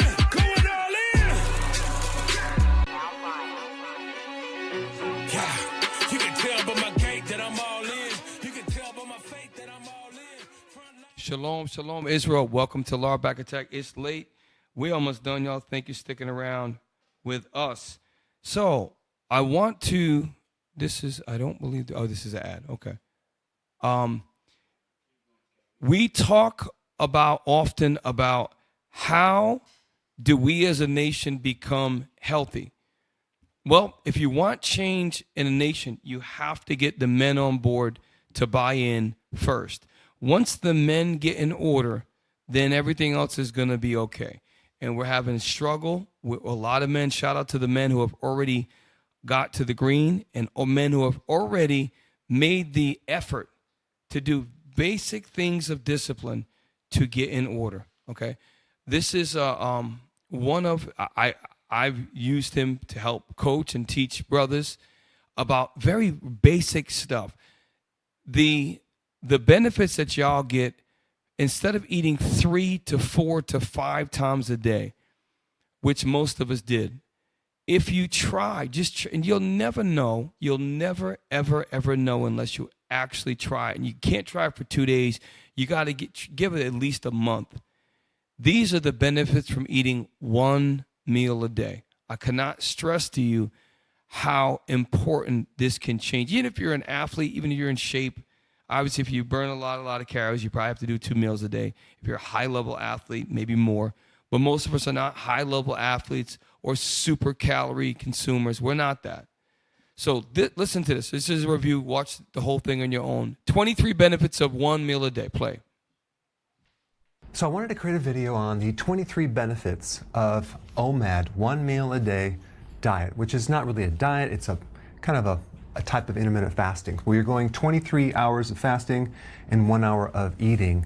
And yes, people love food, but you could actually set it up so, let's say you have a social event or you go out to dinner and that's when your meal is, so you're around friends.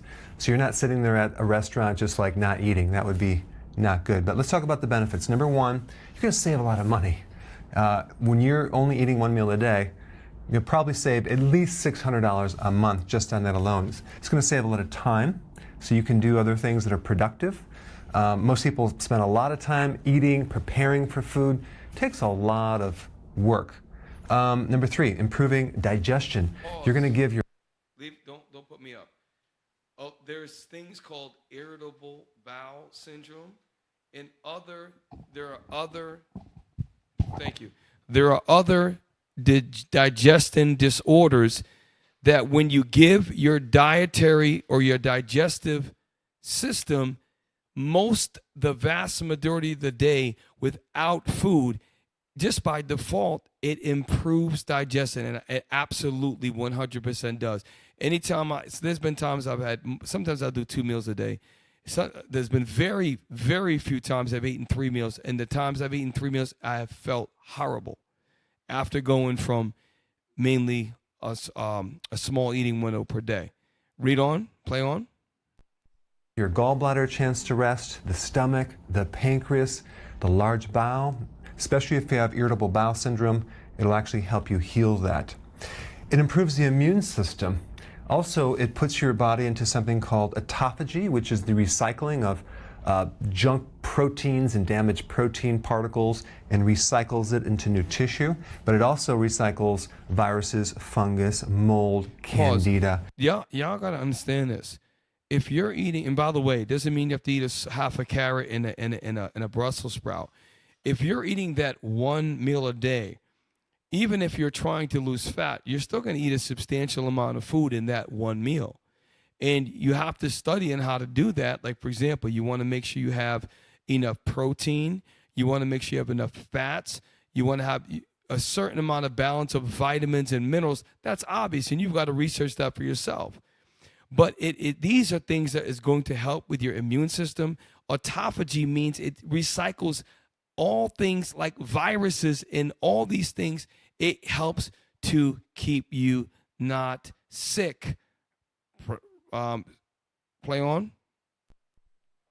Which also is going to help your immune system right there. So it's kind of an immune strengthening activity. You're going to live longer, which is a good thing. You're going to be a lot less hungry. You would think by not eating, you're going to be starving all the time, but not when you fully adapt to fat burning. your hunger is going to go away. Why? And this is a lot of your brothers that try to lose it. You don't understand this. I'm going to explain this to you the best I can. If your body, let's use very clear, concise numbers. If you're a man that needs 2,000 calories a day to maintain your current body weight, and let's say you had one meal a day, you're not going to eat 2,000 calories. That's a huge, huge, huge meal. Let's say you had 1,200 calories. And if it's whole foods, that's still a lot of food. So where your body needs the 2,000 calories to maintain it. So where, if you're low carb and you're not eating a lot, where is it going to upload the additional maintenance calories it needs to function as a human being? It takes it from your body fat. Just like when you go into water fast. If you water fast after usually probably the second day and you're drinking water, how are you surviving after the 14th day? Because every day, if you need 2,000 calories to maintain yourself, a pound of your fat is 3,500 calories. That's why people can lose 10 pounds, 15 pounds on a 20-day water fast, because the body is consuming body fat for maintenance calories. It's just that every single person, women, you're just too damn weak. But men, you sisters can do it. You're just much slower and you're too emotional. Every single man in Israel and every man for that outside for that matter, if they would just do one meal a day, high enough protein, get all the vitamins and minerals in that one well-balanced meal, and you ate one meal a day and get your fluids and your salts in and talk to your doctor, you would be absolutely amazed at how you would feel less sick, you would get less sick, how you would feel better, and how the fat would drop off you like nobody's business. But the problem is you just won't apply. And shout out to a brother in Houston. I forget his name. Y'all brothers at the San Antonio Blitz. I forget his name. There's a guy from Houston. Shout out to you, brother. I forgot your name. He's lost, you know what? What's his name? I think so. He lost 107 pounds. And men's conference is not even here yet. The dude's life is 100% changed, and he did it. I think he's doing one meal a day, low carb, which is basically what this is teaching. Another guy, a fat rapper named Judah Blood. Big, giant, fat bear. Huge. He weighed about 280 pounds. In 3.5 months, Judah Blood lost 70 pounds right before he got married. He looks like a completely different dude. He did one meal a day, low carbohydrate, and then he implemented water fasting. The man looks completely transformed, and he did it in 3.5. I couldn't believe it. It just works. We're almost done. Play on. No more cravings. It's going to make it really easy to do this, but of course it takes a while to get into this keto state. Shout out to Captain Severus. He's chased by cupcakes all the time. I just screamed at him earlier today. I love that brother, but he's got to get with the program. Play on. Better skin. Because of the autophagy and the anti-aging effects, your skin is going to be a lot smoother and younger. Increased energy, tons of physical energy. Number 11, increased mood. If you're depressed, see, you have this anxiety. is the point. This is why, Michael, give me one scripture. Get me my favorite one in the Apocrypha, 30 and 25 from the book of Sirach. Yes, sir. If you really think about it, right? If you did this and you were depressed, you truly had depression because you hate your job, you have trauma in your life, many things have happened to you, and you want to fight depression and anxiety. Well, try this. The Zoloft didn't work. Okay? The drugs and the marijuana didn't work for you.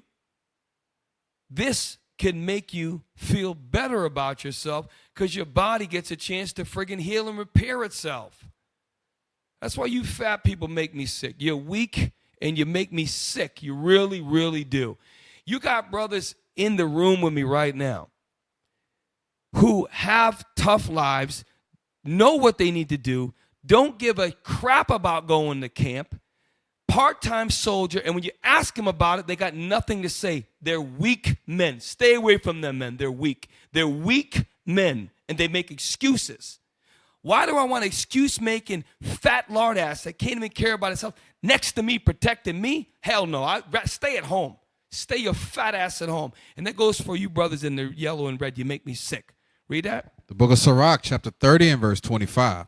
A cheerful and good heart will have a care of his meat and diet. So why do we say that? Maybe you are depressed. Maybe you really have things chemically wrong with your brain. Why not try this? Okay? I'm telling you, just personally, when I went to one meal a day, and sometimes I do 2 small meals in a 4-hour window.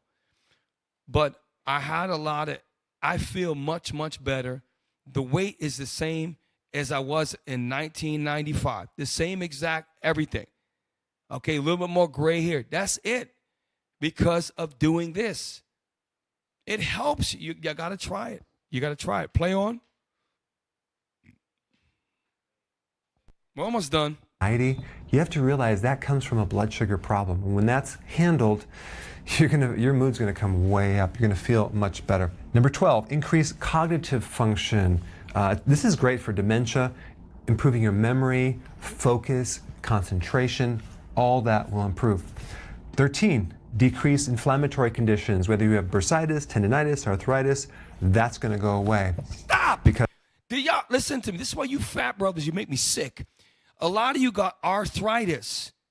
It's a calcium buildup in your joints.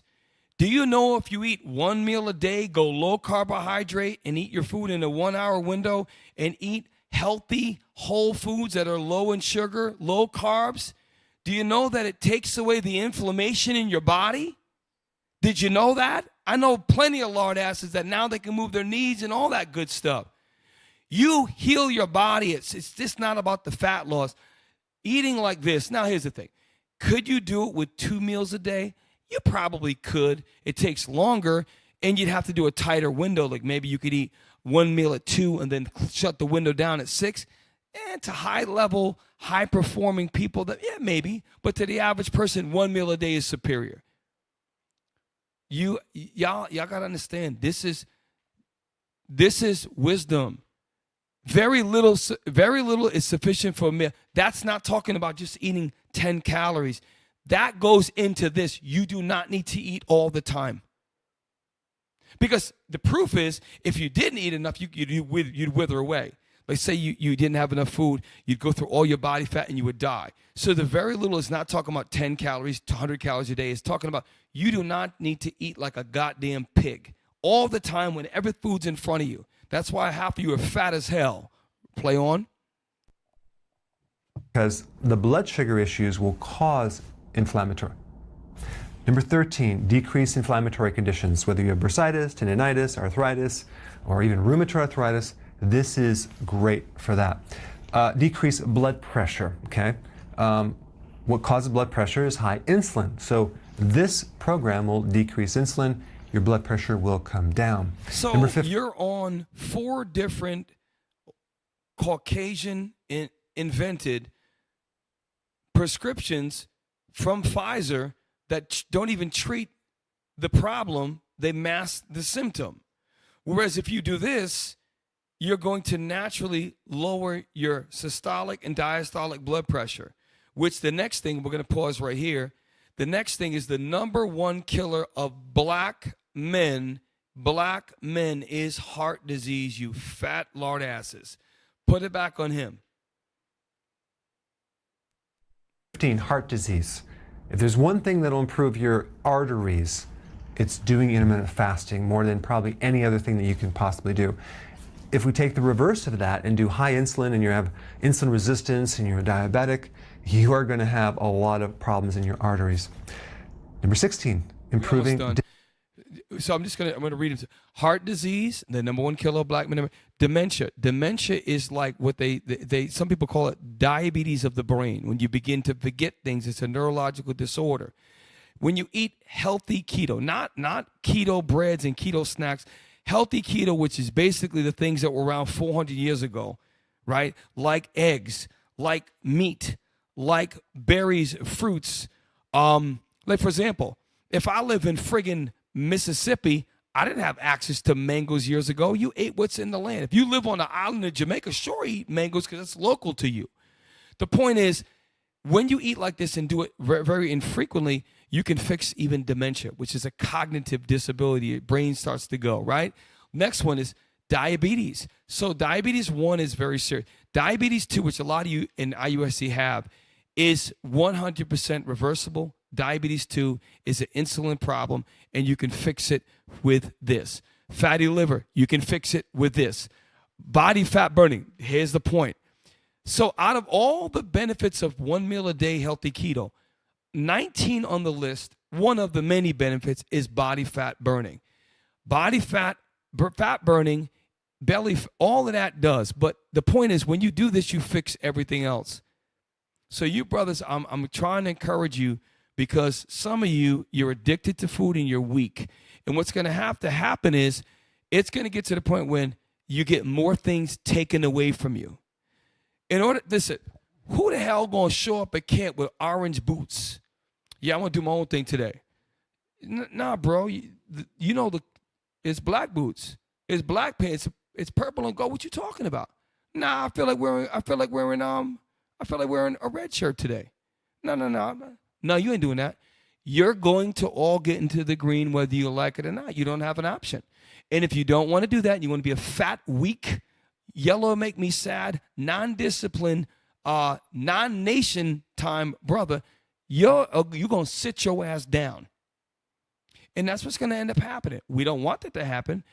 You can take accountability for your actions. Just do that. Do that. All you fat lard asses, do that 1 meal a day. Talk to your doctor. Set up an eating plan. 1 meal a day. 1 meal a day. Watch what happens to your body.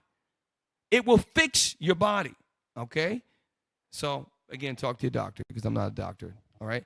So with that, brothers and sisters, hey, and you brothers, you got to be the ones to rise up, because these women, we love you, sisters, but you're the weaker vessel for a reason, because you are, listen, I bet you straight up 80% of IUIC sisters is overweight. I bet you.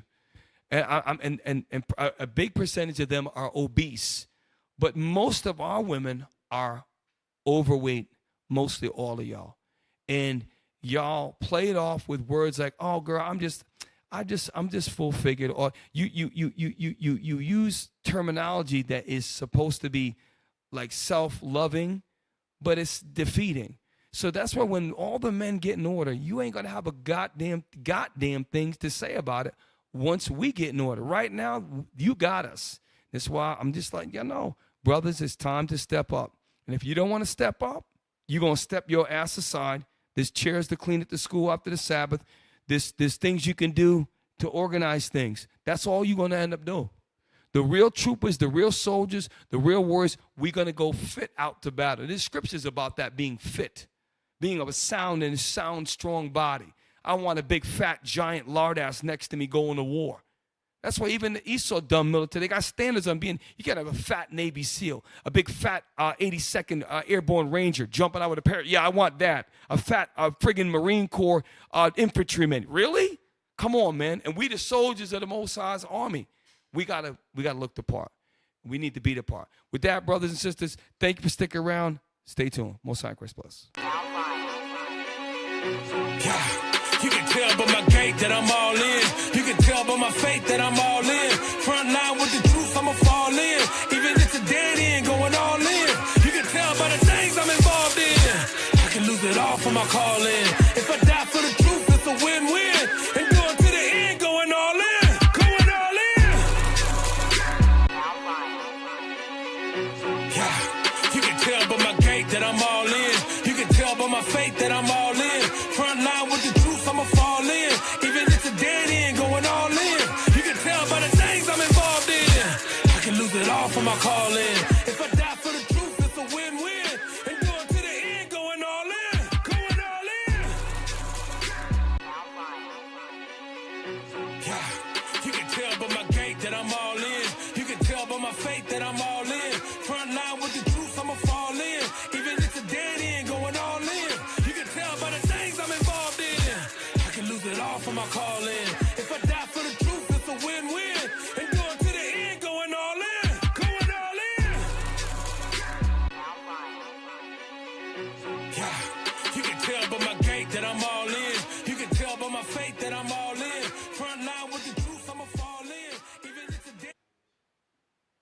Hey, Shalom. Hey, I just cussed out a brother I thought was in the yellow. He's in the green. Now everybody in the studio right now is in the green. We got another fat guy. He's slowly coming down. The point is this, brothers and sisters. We have to expect the best of each other. That's why we get on, y'all. We should hold each other to a very high standard, not a low standard, a high standard. And I've made a lot of people upset, and I'm doing my job. Look, thank you for joining us tonight. I was late today. Apologies.